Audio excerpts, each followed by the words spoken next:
For many of you, I'm sure the material that we have covered this semester has been quite intense, and perhaps there's some consolation in the thought that we're going to step back from the specifics of IPV and the different varieties of it over the next week or two as we begin to wind down our semester and look instead upon how we approach these topics in our work. Although we're talking specifically about intimate partner violence during the semester, there are also larger social work issues that need to be considered, and one of them is the pursuit of social justice in our work.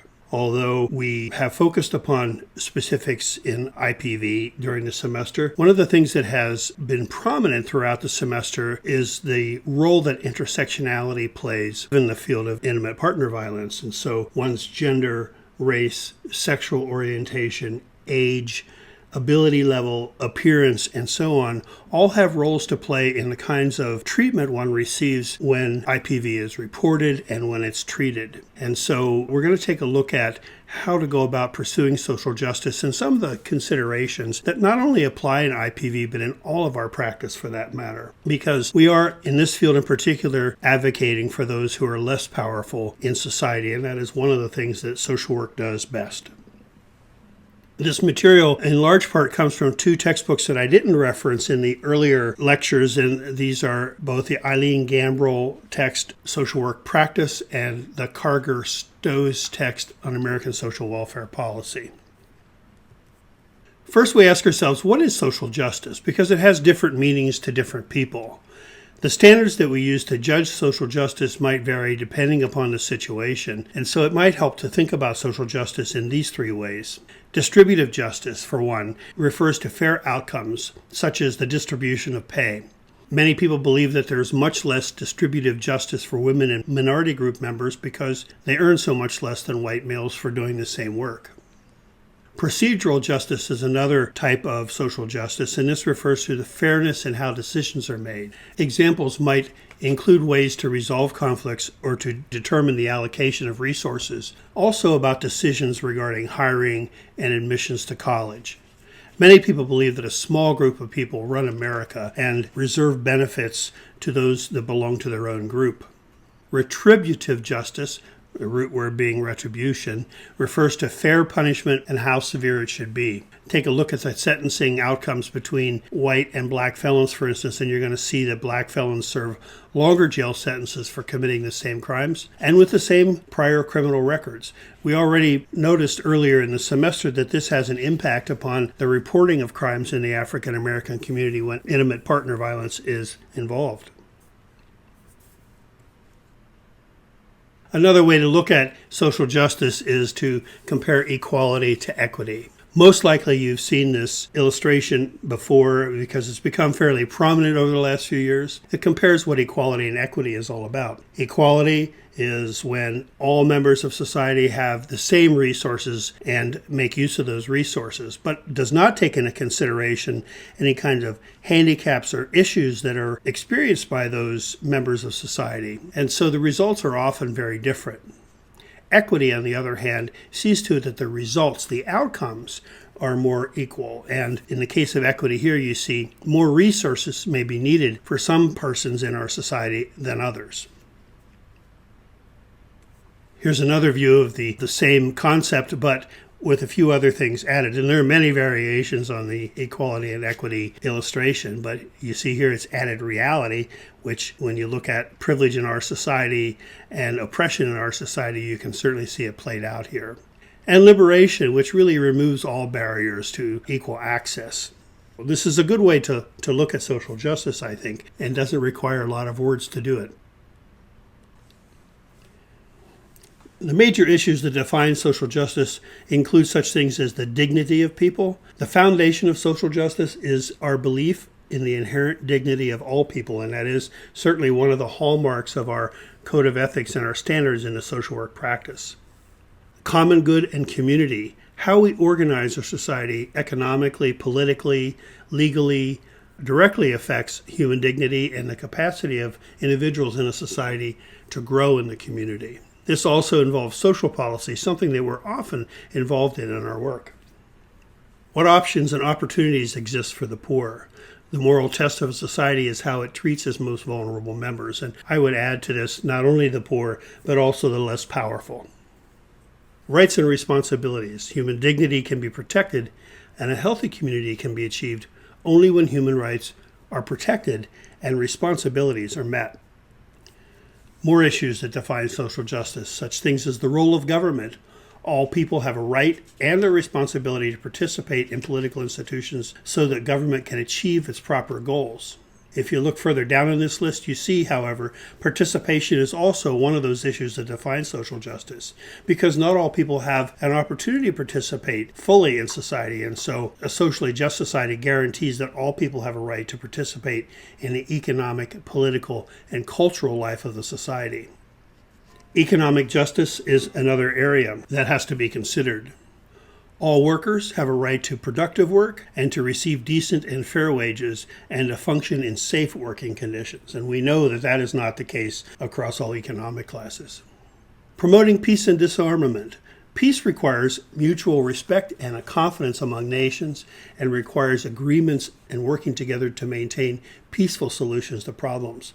This makes us think about this issue on a global basis, but also if you consider this within the society itself and peace among groups and disarmament, let's say in interactions with people who disagree with us or who see things differently, but instead working together to maintain peaceful solutions, this is a goal of social justice. And finally, on a global level, solidarity and development are responsibilities to each other across national, racial, economic, and ideological boundaries and differences. Keeping our eyes on our frame of reference and on our personal perspectives will be valuable in pursuing justice for our clients. And in fact, it's essential to do so.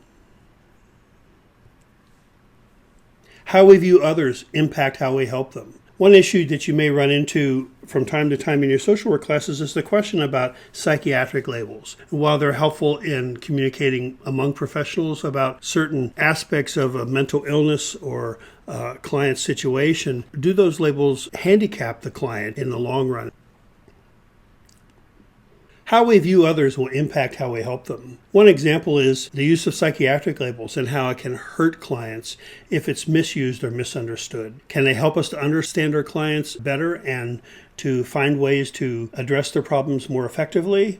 Or is it a way to categorize clients and to put them on a shelf and not really see them as whole human beings? Should we be sensitive to people who hurt others, people who are violent, people who abuse children, people who molest children, batterers, and so on? Does understanding these individuals give them the wrong message? Do empathic responses beat around the bush? Should we be more direct with our clients? Why would a client like or even love their worker, and why would they expect the worker to like or love them? Can too much empathy and niceness cause misunderstanding with our clients? And how do we deal with that when it does occur? Our culture also impacts how we view ourselves and others, how we see the world, what values we hold dear, how we see our clients, and how we view their behaviors.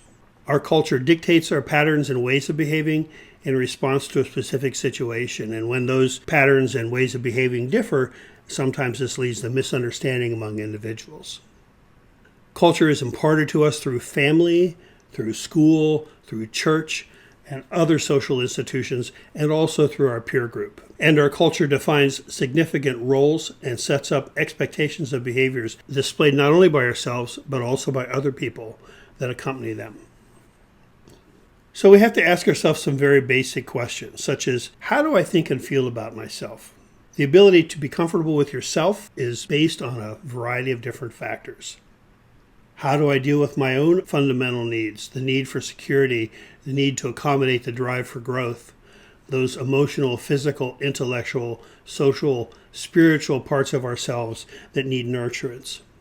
And do we tend to those needs? How do I provide for basic human needs, not only food and shelter, but loving and being loved, security, independence, and those things that raise our quality of life? What is my own value system, and how does it define my behavior and my relationship with other people? I work in my Introduction to Social Welfare class out of a book written by Professor Phyllis Day, and she identifies 9 basic American values that, while we may not intellectually agree with all those values, she maintains those values are part of the fabric of our existence and that they operate within us even on a subconscious level. And among those values, Judeo-Christian thinking, democratic ideals, a Puritan work ethic, and social Darwinism. And here you see some of the aspects of each of those values. They can be helpful in working with clients. They can also handicap clients when they're twisted and turned around. Our clients' choices may violate our own values, and we should always be aware of what our values are, our own values, and be conscious of our own biases. Being comfortable with ourselves and those values and biases makes it more likely that we can accept others who might be different from us and who might see things differently. Some other basic questions to ask of ourselves. What is my lifestyle? Our involvement in some causes or some lifestyle choices can affect effectiveness with some of our clients. What are my feelings about conflict, for instance? Am I comfortable with disagreement? Am I able to assert myself and say no when the situation calls for it? Am I able to negotiate conflicts across cultural bounds? We have to be honest with ourselves about our prejudices, our lack of understanding, our lack of information in order to do this. And we also need to understand the differences in other persons' approaches to conflict. For instance, looking back to the dimensions of culture that we looked at earlier in the semester, those individuals from collectivist cultures will approach conflict and culture in general from a very different way than an individualistic culture such as American culture.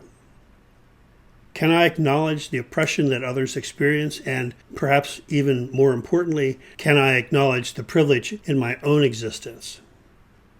So one thing that's recommended here, if you have difficulty dealing with conflict, is assertiveness training to help you deal with skills needed to deal with conflicts that arise at work. Another question is, how do I relate to the society in which I live and work? Am I aware of my own position in society and that of the groups that I belong to, and how that impacts my worldview and how that might impact the view of others about me? Am I aware of my own roles, my statuses, my subgroups, how they affect my perceptions, and how they affect perceptions of others about me? And what is my basic philosophy?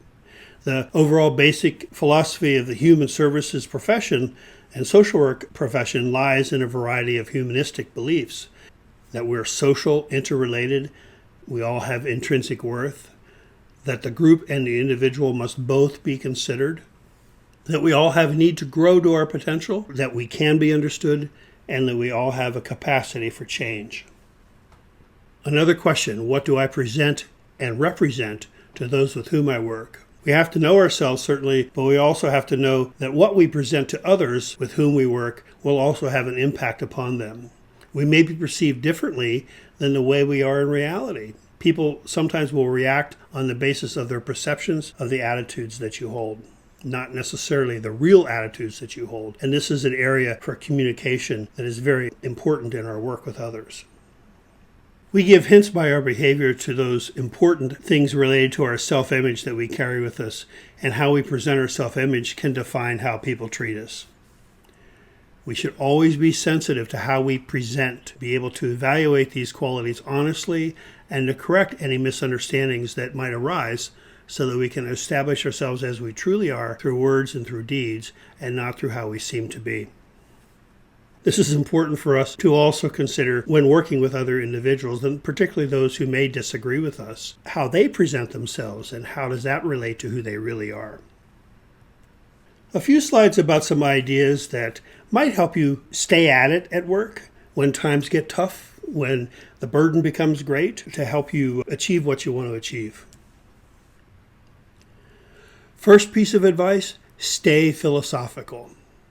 View uncertainty and setbacks with clients as opportunities that might help you continue to learn, and use any uncertainty you experience as a cue to see if you can decrease it through reading, through consultation, through supervision, through research, by asking your clients, and so on.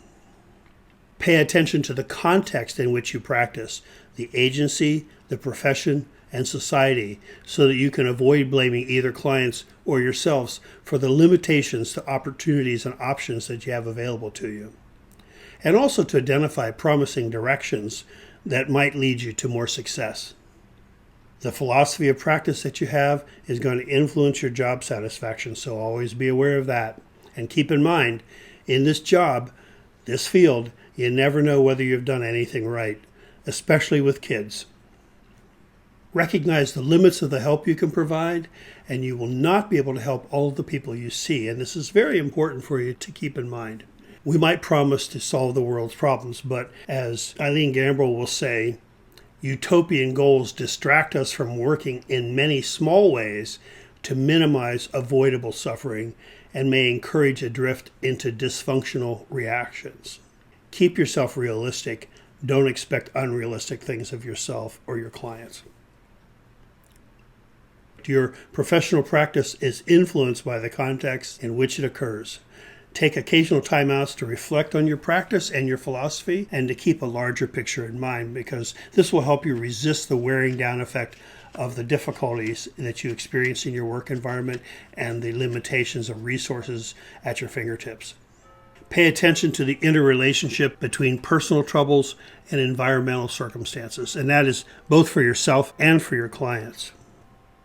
When we ignore the things like political and economic influences, we wind up blaming ourselves or we wind up blaming our clients for things that really are not the fault of the individual or of ourselves. And so it's important to watch that interrelationship and avoid using ineffective interventions and blaming yourself or your clients when you don't succeed.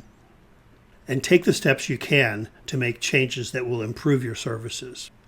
Keeping the big picture in mind will remind you that change can occur and does occur, but that it often takes time and effort. Progress is rarely in a straight line. It is oftentimes 2 steps forward, 1 step back, 1 step forward, 2 steps back, 2 steps forward.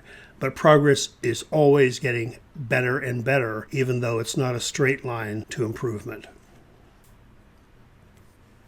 Develop positive alternatives to dysfunctional reactions. Here are some do nots and strategies, these kinds of strategies that handicap yourself in your work. Don't become fatalistic. Don't blame others. Don't blame yourself. Do your job in a routine and uncaring manner will also create handicaps for yourself. Always keep a fresh outlook on things. Don't congratulate yourself for services when you haven't really provided very many services at all, because that really keeps you from looking to improve. Don't claim that you don't make decisions, because you're always making decisions. We have a tendency sometimes to blame the agency, blame the client, blame the community, anybody but ourselves, and we have to take responsibility for the choices that we make in our work. Don't struggle on by yourselves. Don't isolate yourself. Reach out to others, co-workers, supervisors, colleagues, even friends at times for the support that you need. And don't isolate yourself and think that no one's going to understand. On the positive side, there are constructive strategies that will enable your work. Identify the changes you want to make and look for ways to attain them and take action to achieve those changes. If you're burned out, recognize that you're burned out and take constructive actions to counteract it. Burnout can be fixed. Don't let it get the best of you. Be accurate in evaluating progress and share your findings with your clients and other stakeholders. Be honest about things. Always take responsibility for the decisions that you make with others, with yourself. Discover the factors that limit your options and work with others to see how to go about changing those options if it's at all possible. Form coalitions and work groups. Involve others that want to seek positive outcomes that will help your clients. Reach out and connect with your coworkers and other professionals in the community and seek out new training opportunities regularly. Take an activist stance. Take action on an agency level as well as on community levels and other levels. If your caseload's too high, which is often the case in our work, lobby to lower caseload size in realistic fashion. Don't beat your head against the wall trying to do that, but find any way you can to have people listen to that. If services needed are missing, Give help to your clients in whatever way you can, but continue to take steps that you need to deal with those missing services. Bring those missing services to administrators or communities or legislators' attentions. Form coalitions to advocate for the provision of services. Use social media responsibly. Work to elect socially conscious candidates. Participate in public hearings. Yes, this is macro work we're talking about here, even in a micro work environment. Lobby for more training content in areas such as social activism, community organizing, social development, diversity, and oppression. These are areas of training that may not necessarily focus upon development of individual skills that you need in order to be more effective with your clients, but they're larger issues that involve areas of improvement that will definitely benefit the community and your clients. Take advantage of the technology at your fingertips to ease the burden of case recording, evaluation, and so on. I remember oftentimes in the course of the last many years at work that as changes occurred in our computer programs, or we got new computers or new information bases to work with, the frustration that workers would often have in having to adjust to those changes. And yet once the adjustment was made, work became much, much easier. And this is something we have to remind ourselves that sometimes these changes are necessary and in the long run we'll benefit from them. Upgrade your competencies by being a lifelong learner. And perhaps most of all, learn from your successes and learn from your mistakes. We can learn by taking risks and by responding to the feedback that results from those risks. One of the ways to be able to accomplish all of this, advocating for change, pointing out things that are missing in services and so on, is by placing your client's interests in the forefront. Don't necessarily complain about how the workload affects you, although this is something you want to be able to communicate assertively, but also find ways to talk about how it affects the services you can provide for your clients. And keep that focus upon your clients as much as possible so that others who are making decisions that affect your work will feel more compelled to do something about it. This will give you the courage to act on their behalf. Use your critical thinking skills as a guide for questions that you want to raise, and cultivate the courage to raise the questions that should be asked so that new options can be discovered. This is with your superiors, this is with the community, this is with the political people around you. These are sometimes scary things to bring up, and you take some risk in doing that, but raising these questions in a respectful fashion will help you make the points you need to make. Always keep your focus on your clients rather than your own needs or the staff needs, and this is going to make it easier to raise those questions. Again, I'm not saying ignore your own needs because this is an important part, but the primary focus of your advocacy should be for your clients. And keep in mind, setbacks in your work, setbacks in your advocacy are detours. They're not dead ends. I hope this is somewhat useful to you, and let me know if you have any questions. I'll be happy to discuss this further.